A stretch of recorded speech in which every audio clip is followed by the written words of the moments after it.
তারাপদ রায়ের ছোট গল্প বানরের কাণ্ডজ্ঞান। এক সার্কাসের দলে একটা বানরের বাচ্চা চমৎকার সব খেলা দেখাচ্ছিল। এই একটা বিরাট কুকুরের পিঠে চড়ে মুখে লাগাম টেনে কুকুরটাকে ঘোড়ার মতো চালাচ্ছে, আবার আগুনের ওপর দিয়ে লাফিয়ে ট্রাপিজের লোহার রিংয়ের মধ্য দিয়ে গলে বেরিয়ে যাচ্ছে।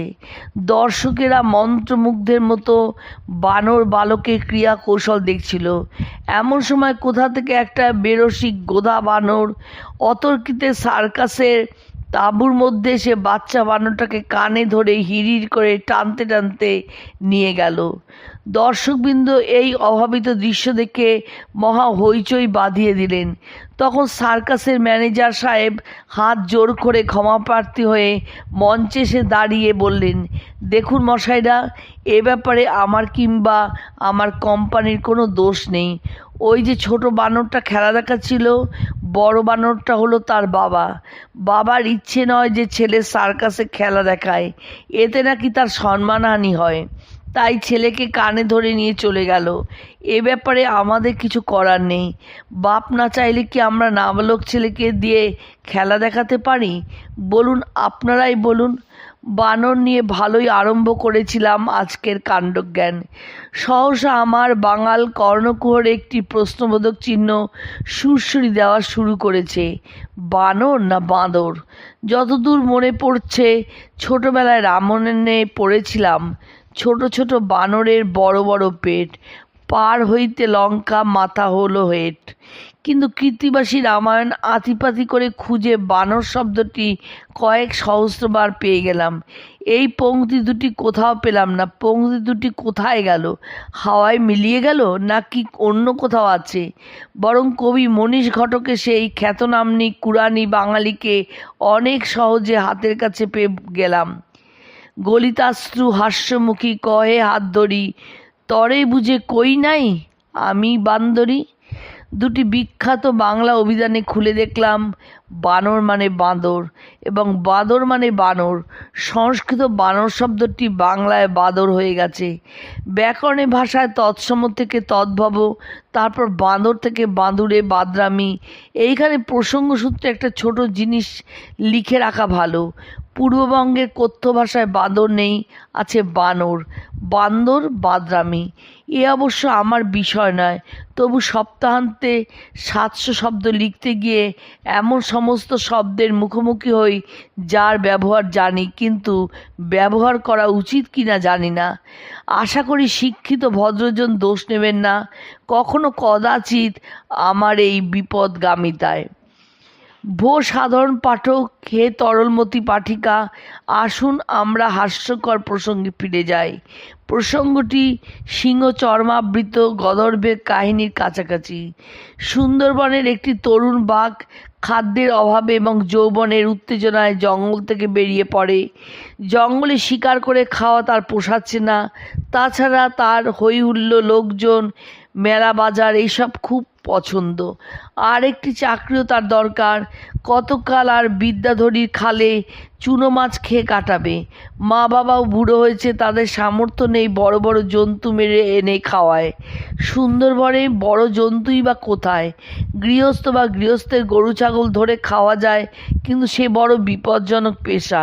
সুতরাং আমাদের এই তরুণ বাঘটি অনেক ভেবেচিন্তে মনস্থির করলো যে একটা চাকরি তার জোগাড় করতে হবে। নামখানা এক বড় সার্কাসের দল এসেছে। সে দলে অনেক বাঘ, সিংহ, হাতি, ঘোড়া, কুকুর, বানর। একদিন রাতে জঙ্গলের মধ্যে ঘুরতে ঘুরতে তরুণ বাঘটি হঠাৎ বহু দূর থেকে সার্কাসের আলো দেখে কৌতূহল বশত এগিয়ে এসে সার্কাসের তাঁবুর মধ্যে ঢুকে পড়ে। ম্যানেজার সাহেব তখন ঘরে বসে কাজ করছিলেন। বাঘটি তার সঙ্গে গিয়ে দেখা করে। সার্কাসের ম্যানেজার সারা জীবন হিংস্র জীবজন্তু নিয়ে তার কারবার। নতুন বাঘ দেখে তিনি ভয় পাননি, বরং জিজ্ঞাসা করলেন কি চাই। বাঘটি নিবেদন করলো সে সার্কাসে একটি কাজ চায়। অনেক রকম লাভ ঝাঁপ ডিগবাজি গর্জন করে সে তার যোগ্যতা প্রমাণ করার অশেষ চেষ্টা করলো, কিন্তু ম্যানেজার বাবু তাকে কাজ দিলেন না। বললেন, আমার এখানে কোনো বাঘের কাজ খালি নেই। এ সার্কাসে 4টে পুরনো বাঘ আছে, তোমাকে নিলে তাদের একজনকে ছাড়াতে হবে, তারা অনেক দিন আছে, এই বুড়ো বয়সে যাবে কোথায়? ম্যানেজার বাবু অবশ্য নির্দয় নন, তরুণ বাঘটিকে পরামর্শ দিলেন নদী পার হয়ে সামনের রাস্তা বরাবর সোজা উত্তরে গেলে এক রাতে কলকাতা চিড়িয়াখানায় পৌঁছে যাবে। সেখানে এলাহি ব্যাপার, বহু জন্তু, বহু খাঁচা, বহু বাঘ, গিয়ে একটু কাদাকাটি করো, তোমার যা হোক একটা হিললে হয়ে যাবে। উপদেশ মতো বাঘটি একদিন সাত সকালে কলকাতা চিড়িয়াখানায় এসে পৌঁছলো, কিন্তু দুঃখের কথা সেখানেও কোনো কাজ খালি নেই। শার্দুল যুবকটি অনেক রকম অনুনয় বিনয় কাকুতি মিনতি করলো, কিন্তু বাঘের সমস্ত খাঁচায় ভর্তি, এমনকি এক একটা খাঁচায় একাধিক বাঘ রাখতে হয়েছে, কোনো জায়গায় খালি নেই। শেষে বাঘটি যখন বলল ঠিক আছে, সৎভাবে যখন হলো না, এখন থেকে আমি মানুষ মেরে খাবো, তখন কর্তৃপক্ষ ঘটনার গুরুত্ব উপলব্ধি করলেন, বললেন আচ্ছা ওই এক পাশে একটা ছোট খাঁচা আপাতত খালি আছে, তুমি ওর মধ্যে থাকো। বাঘ খাঁচার মধ্যে ঢুকলো।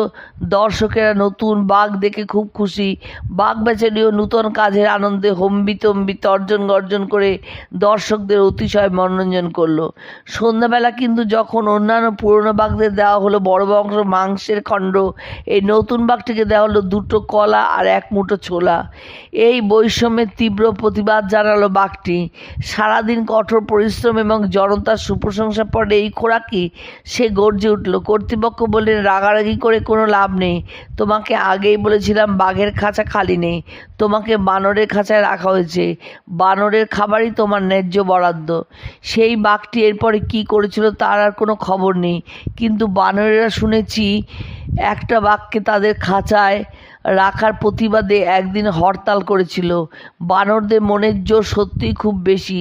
সেই বিখ্যাত 3 বানরের ছবি বা মূর্তি সবাই দেখেছে। তাদের মধ্যে একজন হাত দিয়ে চোখ ঢেকে রেখেছে, সে কোনো খারাপ দৃশ্য দেখবে না। একজন 2 হাত দিয়ে দুকান চাপা দিয়েছে, কোনো কুবাক্য শুনবে না। আর তৃতীয় বানরটি হাত দিয়ে মুখ ঢেকে রেখেছে, সে কিছুতেই কোনো খারাপ কথা বলবে না। কিন্তু অনুসন্ধিৎসু ধীমান পাঠক, যদি আপনার হাতের কাছে ওই ছবি বা মূর্তি একটি থাকে, দয়া করে আরেকবার ভালো করে তাকিয়ে দেখুন। ওই যে প্রথমটি হাত দিয়ে চোখ ঢেকে রেখেছে, তার কিন্তু হাতের আঙুলের মধ্যে মধ্যে একটু ফাঁক আছে। সেই ফাঁক দিয়ে সে কিছু দেখছে না, এমন কথা হলপ করে আপনি বলতে পারবেন না। আর দ্বিতীয়টি, সে হাত দিয়ে কান ঢাকা দিয়েছে, কিন্তু হাতের তালুর ফাঁক দিয়ে মনে হচ্ছে সে সব কিছুই শুনতে পাচ্ছে না, এটা তার ভান মাত্র। সর্বশেষ পিছনের ওই হাত দিয়ে মুখ চাপা দেওয়া বানরটি, হ্যাঁ একথা ঠিক, সে কিছুই বলছে না, কিন্তু একবার তার মুখের দিকে ভালো করে তাকিয়ে দেখুন, সে কিন্তু অনেক কিছুই ভাবছে। আর কখনো কখনো কোনো কথা বলার চেয়েও কোনো কিছু ভাবাও কম খারাপ নয়। আপনারাই ভেবে বলুন।